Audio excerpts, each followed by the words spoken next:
Ooh.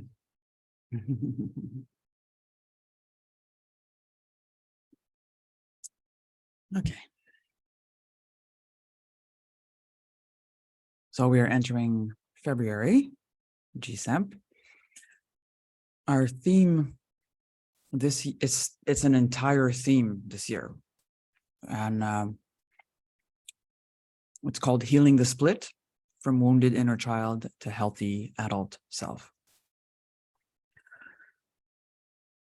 I'm I'm a little bit excited about the call tonight, so I'm trying to calm down because the energy gets so intense that I have difficulty channeling it sometimes. So the theme I want to work on tonight in the broad context of this theme of healing the inner child, understanding that what we're talking about when we're talking about healing the inner child is to actually forgive and forget, so that there is no longer within you a childlike consciousness that has very specific needs, which are the needs of a child, and that what is left in you is that all these energies that are these pieces of you, that they're not pieces of you, but pieces of memory stuck in time at a certain age, can all come back to the here and now and can all grow into you, the adult sovereign self. So I will keep reminding us over and over again about this, because it's been so ingrained, this idea that we have this like inner child. What we truly have is our natural soul qualities, which are joy and playfulness and innocence and curiosity. These things that when we look at a child that isn't overly wounded, that's what you see in them, is these pure qualities. They're able to love, they're able to trust, they're able to fall and get back up and just keep going. And so our goal is to reclaim that as us now as adults. And in order to do that, what we want to do is help these energies that are trapped in our field at certain ages to finally come back into the central line, to come back home. Come back home. And the reason we're doing this is because we seek to be in the creative pulse of life, where from the core star emanates a deep divine intention full of pleasure of creating. And as it expands and we create something, it goes through these fields. It goes through the hera, it goes through the aura, it goes through the body, and eventually it becomes something in the world. And, that's only half the creation process, because after that, the idea is for us to contemplate our creations, whatever they are, a lasagna, a piece of work, a lifelong mission, a dream that's been made manifest, and bring it back in. Bring it back in. So it comes back in through the physical body, and it comes back in through the aura, through the hairline, back into the core star. And what that does is it creates even more light, because that's what we are. We are light beings and we are creator beings. We are here to create more light. It's like, that's amazing when you think about it. There's no such thing as there's already a certain amount of light and there can't be any more. No, that's BS. Where the issue shows up is that as the energy of what we created tries to come back into the core star to create more light, it rubs up against parts in our aura where we hold wounds, where we hold unprocessed emotions. And as soon as that creative pulse tries to go through that, which could heal it, as soon as it tries to go through that, the defense structure protecting the wound in there reacts. And then our natural tendency is to not keep letting that creation back in all the way. It's kind of sad when you think about it. How many things in our lives have we done that with? We just move on to something else, or it's like, oh, well, it wasn't really that amazing anyways, or, oh, well, I could have done it better, or blah, blah, blah, blah. all of these are excuses to prevent actually feeling what needs to be felt within your aura. In order to be released, in order for that to be cleared, in order for you to be a clear vessel of light that's able to expand essence energy outwards and bring it back in and consolidate it into even more individuated God essence. So what I want to have fun with tonight is I want to start talking about and give you a couple of fun little ways to look at it. How we actually build these defense structures. Because it's one thing to know we have defense structures. When we start understanding the exact logistics of how we built it, it gets very, very easy to tell when you're going into that thing, when you're like getting sucked into your defense structure and you're going into reaction mode and you're not in response. You're not responsible anymore. You're not in an ability to respond to what's in front of you. You've been hijacked by the structure. And that defense structure is not your enemy. It has protected you. It's been a friend and an ally and a protector for you in your life when you were a child. When you were a child, that was good that you had that. Now you are an adult, and that defense structure is still protecting an emotion felt by a childlike consciousness in you. When we start really understanding this, you start becoming aware like, oh, there's like an 8-year-old in me that's in charge of my relationship with my boyfriend.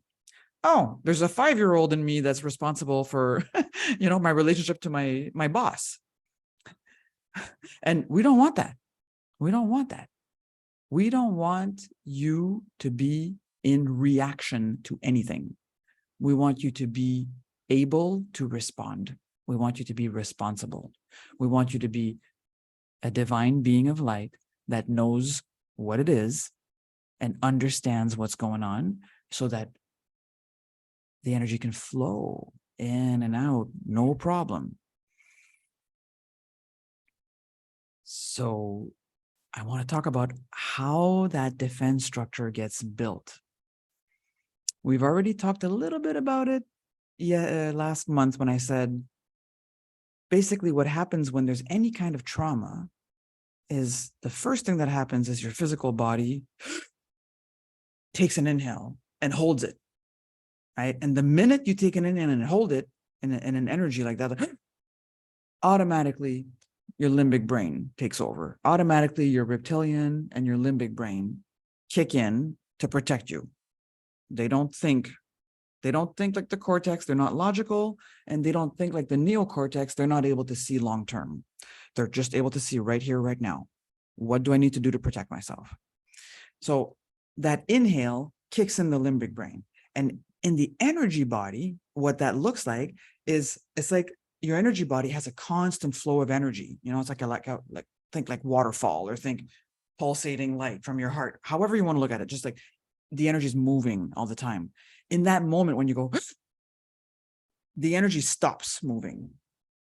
And that's the thing. It stops moving, and part of that energy that got frozen conglomerates. It conglomerates somewhere, and then it stays there. It stays there because what your mind does, what your defensive brain, like your brainstem and your limbic brain do to protect you from feeling something too intense for you at the time that you were going through it, is it automatically dissociates the thought, like the physical memory of what happened, from the actual emotion you went through. And this is where the issue is, right? We need to go, we remember, most of us remember a lot of things we went through, but we don't feel it. Like we don't, because feeling it is literally in the moment. It's right here, right now that you feel it. And I'll tell you right now, feeling how you felt when you were 2 and something happened that really scared you as an adult is very intense to feel. It was intense for the 2-year-old that you were, but for the adult that you are, that's trying to function in the world and is aware that, you have to work and you have to pay rent and you have to this and you have to that, to feel these things feels like it will destroy you, literally. Like, that's what it feels like. It won't, but it feels like that. And it's really important to acknowledge that and not be like, that's the whole goal of what we did last month, was like, we're just slowly, progressively going into this. We're not trying to force anything, because if we decide we're going to bully that energy in us, it will never open up. If we're like, come on, can you just open up already so I can release you? It will not open up. It will not feel safe. So, whew. So in the moment when something happens, hold your breath, limbic brain kicks in, energy field freezes up for a second, and then your mind dissociates the emotion from the thought, from the memory. And then you learn more and more to be in your head and not in your body, not in your energy field.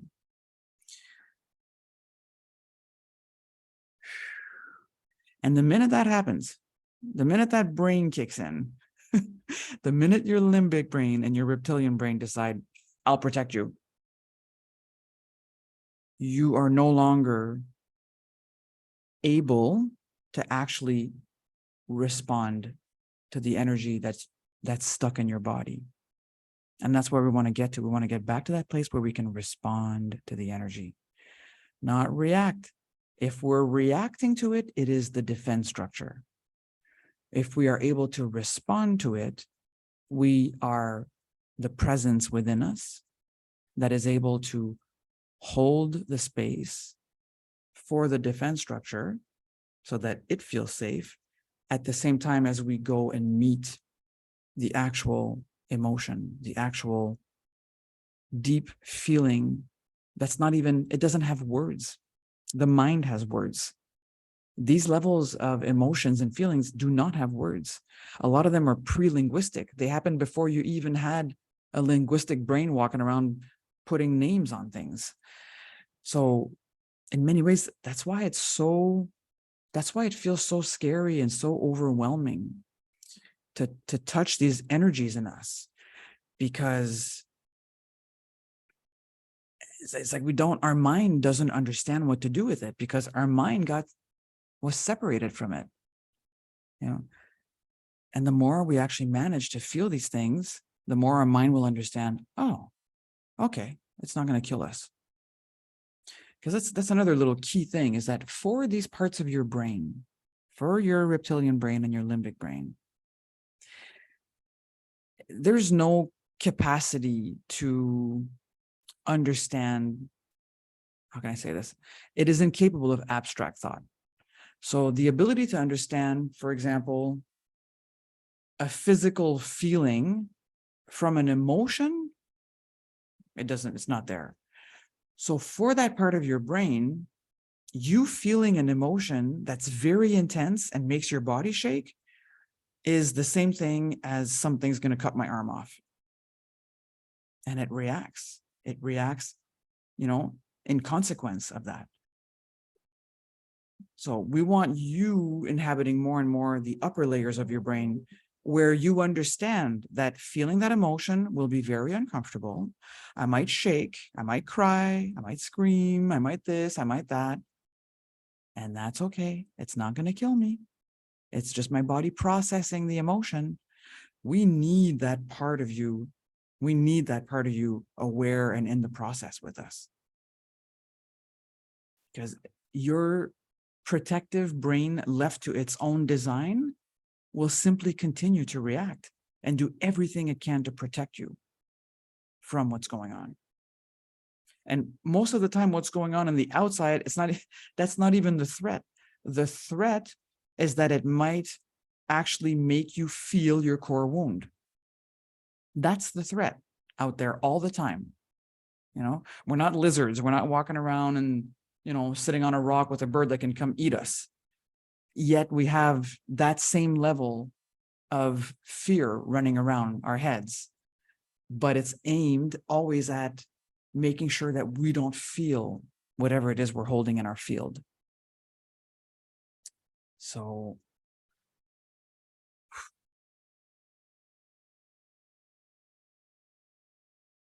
I say this not so that it's like, it's scary to feel this. It's so that you understand that for parts of you, it is really scary to feel that. And we want to be there for these parts of you. We want to be there for them. We're going to do some campfire tonight to work on polar splits. But before I go in there, I want to talk about how that A, B, Z, D kind of thing happens with the defense structure. So something happens when you're a child. It's a trauma of whatever kind. Just any time you felt fear is basically a trauma somewhere in your body. So something happens, inhale, energy stops moving, dissociation of the actual emotion and the thought process, and then the thought process starts spinning. Okay, and that's what I want to talk about tonight. What happens when that thought process starts spinning? Because most of these wounds were all before you were 9 years old.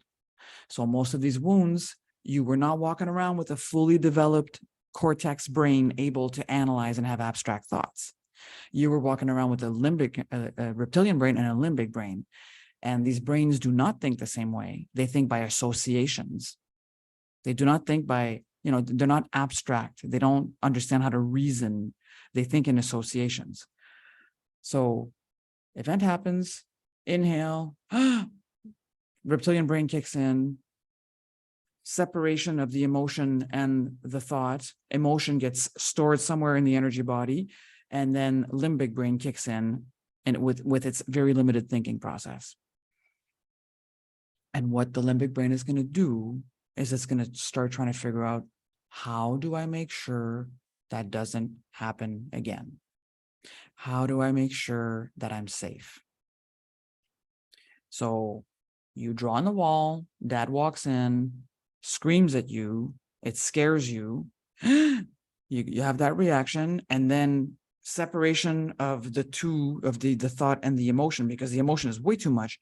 No child can handle having a parent screaming at them.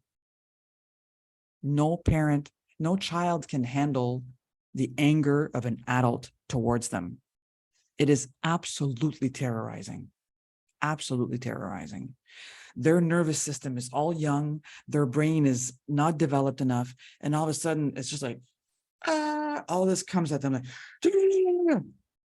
any form of experience like that as a child leaves you with the trauma.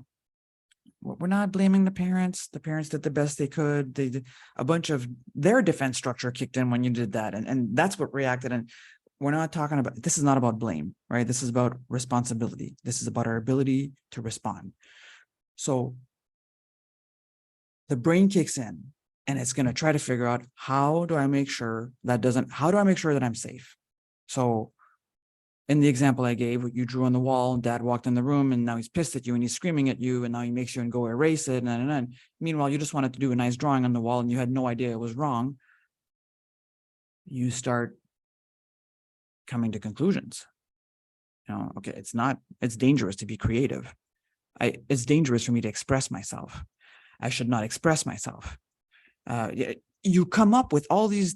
This is the beginning of your BS system, your belief system. This is how it starts to form. And you do it within yourself, but you also intake it from the environment, from what other people are doing. You see your brother or sister getting, in trouble because of something they did. And the parent like, don't you know that that's not the way the world works? And you're like, okay, that's not the way the world works. Got it. Okay. So this is where it gets tricky, is that it's then from the equation, the association you created in your limbic brain, which is your brain of belonging. It's how you learn to belong to a group and make sure they don't kick you out.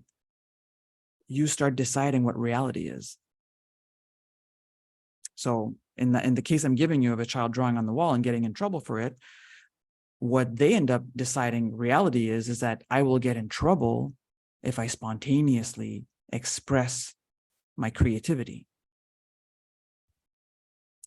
And that becomes a super deep set belief within you.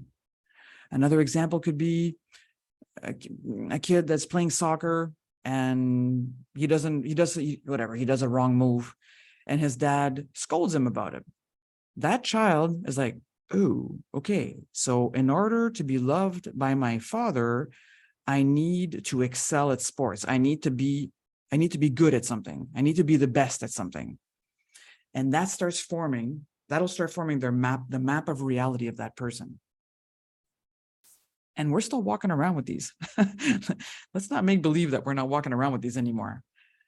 And the way you can start figuring out what yours looks like, just a very, very fun process to play with. And I highly recommend you play with this as much as you can, is you start forming ideas like, if I do this, then this will happen. So if I'm a good girl, then mom will love me. If I win at sports, then dad will love me. And we start building these associations and we get really good at them. And for that part of your brain, this is the absolute truth. This is the absolute truth. There's no doubting it. Doubt is in this part of the brain. This part of the brain doesn't know doubt, doesn't even understand what that means. It's like, that's the truth. It's a fundamental belief. It's very easy to find those. You just use the if and the then.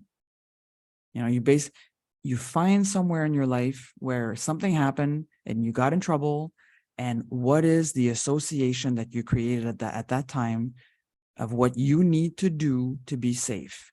If I act a specific way, then I will receive what I need. Then I will be approved of. Then I will be safe. Then I will have friends. Then my mom will love me, whatever that is. So that's like childlike consciousness level stuff. That's level 1. This is what I want to talk about tonight. Level 2 is that, damn it, it never works. You go in life and you're like, okay, so if I'm a good person, then people will like me. And then you go in the world and you're like, okay, I'm going to be a good person. I'm going to help everyone. I'm going to be there for everyone. And then they don't follow the script of your association. Some of them take advantage of you. Some of them are like, oh my God, you're so annoying. Some of them are just like, can you just stop trying to help me all the time? It's so annoying. And you're like, what? That doesn't work with the script of what's true in my head. And that allows you to start seeing where the splits happen. If I'm a good girl, then people will love me. But this is the next part.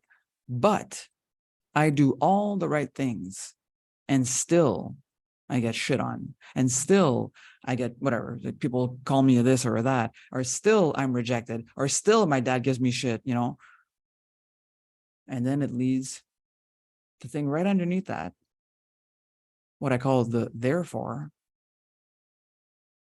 This is what we want to play with tonight, because this is where the really intense emotion is. So if I complete my example, if I'm a good girl, then mom will love me. But I've done everything right and she's still mad at me. Therefore, okay, you probably wouldn't say that because you're 4, but therefore, it's not even worth it. It's, what's the use? I must just be a piece of shit. Maybe I'm not lovable. Or maybe you go more bully style, therefore, I won't even try to be nice anymore. What's the use? So whatever happens here is literally the polar split opposite of what happened up there. Okay. And that's what the duality looks like. Yeah, I'm sure. 13 is like when you have when you have children, you get to see it in real time, because we get good as when we're older at hiding it. Like we got these little advanced cortex brains and egos that are able to hide. No, I'm not doing that. Like, so think about that. If I'm good at sports, then dad will love me. But I won at sports and I'm still getting told I didn't do well enough. Therefore, I can never be good enough. Therefore, my dad's an a-hole. Therefore, there's no use in even wanting approval from people. Therefore, and then it depends how you are. You might go in the victim mode of I'm not lovable, I'm not worthy, I'm a piece of shit, whatever that's going to look like for you. Therefore, I'm not doing enough. Therefore, mine became, therefore, I can never do enough. And then it's just like, from there, why bother trying anything? Like, it might go more bully mode, therefore, they don't even deserve me to try. Therefore, I'm going to quit sports and I'm going to go become a drug addict. Therefore, it can go any way, that that other reaction there. Therefore, I will self-sabotage to make them pay. There's a whole bunch of things that can happen in this. You've got the if, then, but, and therefore. So that in here, there's the possibility of actually touching a part of the actual core wound energy. That place here, we're getting a lot closer to the core wound energy. We're getting a lot closer to what's right underneath the defense structure that the defense structure is trying to protect you from really, really good. Because that if I do this, then this will happen. That's your defense structure. That's the defense structure. And then, but it doesn't even work. And therefore, that's the defense structure getting challenged. And then it's like, it's getting a little bit uglier, and you're getting closer and closer to being able to actually tap into what's really going on underneath that. So this, oh my God, this is exciting. I want to go play around with this in the campfire. But I just want to give you an idea of what that ends up looking like. That is the place, it's like an emotional dynamic. It's a place that you're spinning in and you're not able to find the way out, because there is no way out of the defense structure. The defense structure is there to prevent you from going in to what needs to be healed. And so you stay stuck looping. So if I give you the example of my loop that I'm very aware of, that I've worked on for years, and it's like, it's pretty much, it's interesting because the more you see it, you catch yourself while you're in it. And then you're like, oh yeah, I'm going there. Okay, step back. Mine looked something like this. It's like, if I absorb all the energies in my house, all the unhealthy energies in my house, if I bring them all into my body, then it will be safe in the house. Then it won't be dangerous to be in my house. But even though I did that, I would go downstairs and I would still get screamed at. There would still be someone that would freak out. There would still be something that would happen that would like, ah. And then my therefore became, so F them, just F them. And I would disconnect. I would disconnect from even being willing to feel how much it hurt. And I would go up in my room and I would sulk in anger. And that was my way to disconnect. And that was my way to feel safe with myself. So we've all got some kind of loop like that, whatever yours looks like. And then it gets interesting to see, how does it go from one to the other? Because that's how duality works. That's how polar splits work. You keep toggling from one to the other. So from where it's like, I absorb, I'm helpful, I absorb. Eventually I'm getting pooped on. Everyone's taking advantage of me. Everyone's asking too much because I'm not doing anything to have boundaries. So it's not even their fault. I go into resentment. The resentment kicks me out of that part of the defense structure, puts me in the disconnect energy where I become a bully to myself and to everyone else because I disconnect from them, from their feelings, from compassion, from anything. And then what takes me out of there, eventually I start feeling guilty. I start feeling guilty that I disconnected and that I was mean with them. And then the guilt brings me back into the absorb energy. So I don't know if it's like a universal principle, like this absorb disconnect thing, like I'm not sure. But what I can tell you is that these are two separated selves that don't know how to be together anymore. These two energies brought back together is your ability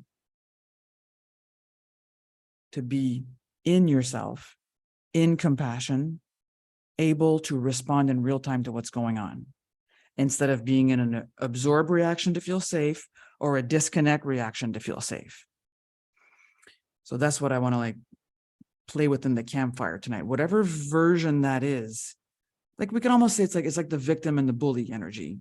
You know, they're very, very big dualistic polarities that the 3D mind is stuck in. And the childlike brain, having gone through any kind of trauma, and we all have, just because it's just the world we live in, and that's why we come here in the first place. There's been dissociations. Yeah. We were working on that one the other day, right? Yeah. Yeah. It's like, I'll do everything to be a good person. And then, you know, and then everything will be fine and everyone will be thankful. And then all of a sudden everyone's like, just whatever, man, who cares? And you're like, what? But that feeling is getting really close to actually feeling the real core wound. That's the beauty of this. That's the beauty of this. As we start mapping it out and understand what's going on, that starts giving you pointers.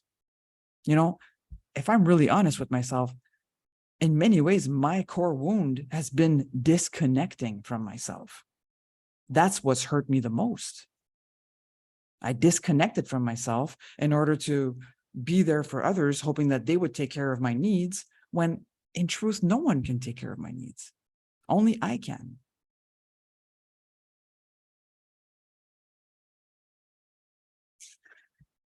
Whew. So this if, then, but, and therefore, whatever comes after that, that's a key piece for you. And you can catch yourself whenever you're in reaction. You can start getting good at catching that loop. In our group, some of you can write down what you figured out about your if, then, but, you know, because it's very powerful to start understanding what these are. As you start understanding the genesis, the way that your defense structure was built, it will be very, very easy for you to hit the brake when it's coming on board to protect you, of course, and go into responsibility and go, oh, I know what's going on. I know what's going on. I got you. It's all good. I'm going to respond here. All right.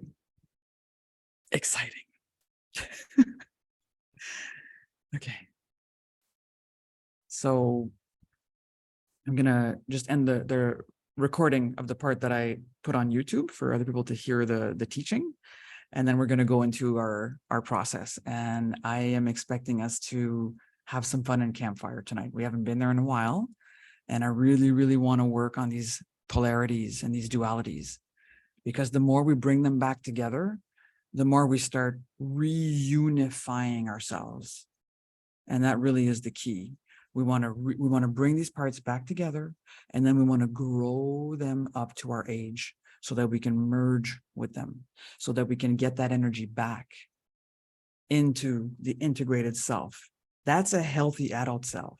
All the energies are integrated. They're all available here and now.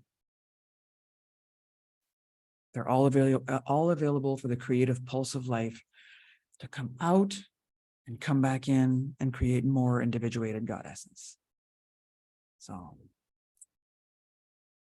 if you want to join us in JSEMP, there's information below the video, and I'd be happy to support you.